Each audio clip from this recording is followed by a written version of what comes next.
সাবধানতা অবলম্বন করুন, মাস্ক পরুন। বাবা ভাঙ্গার কোভিড নিয়ে ভয়ঙ্কর ভবিষ্যৎবাণী। এই বছর মারাত্মক হবে করোনা। দেশে করোনা ভাইরাস আবারও সক্রিয় হওয়ার ইঙ্গিত দিয়েছে, যা জনগণের মধ্যে উদ্বেগের সৃষ্টি করেছে। 2019 সালের শেষের দিকে এবং 2020 সালের শুরুতে যখন কোভিড-19 সারা বিশ্বকে কাঁপিয়ে দিয়েছিল, তখন লক্ষ লক্ষ মানুষ এর শিকার হয়েছিলেন।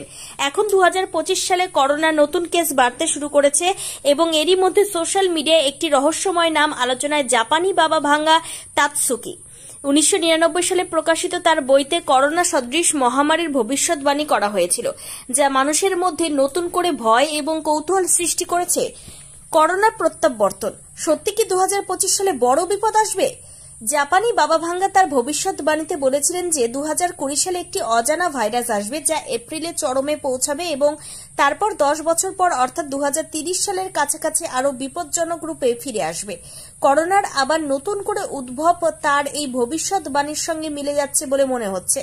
যদিও এবার সংক্রমণ আগের মতো মারাত্মক বলে মনে করা হচ্ছে না, তবে ভারত সহ অনেক দেশে নতুন করে আক্রান্তের সংখ্যা হঠাৎ বৃদ্ধি পাওয়ায় স্বাস্থ্য বিভাগ সতর্ক হয়েছে।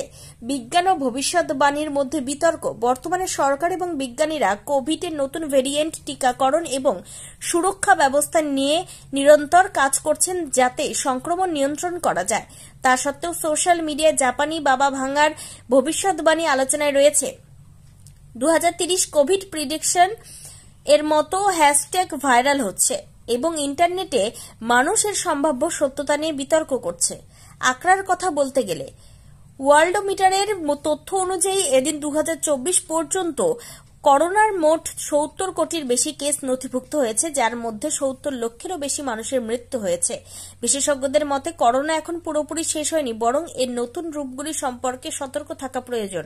সরকার জনগণের কাছে আবেদন করেছে যে তারা সতর্কতা অবলম্বন করুক, মাস্ক পরুক, টিকাকরণ সম্পন্ন করুক এবং স্বাস্থ্যের বিশেষ যত্ন নিক। এর পাশাপাশি গুজব থেকে বাঁচা এবং শুধুমাত্র নির্ভরযোগ্য উৎস থেকে তথ্য নেওয়াও জরুরি।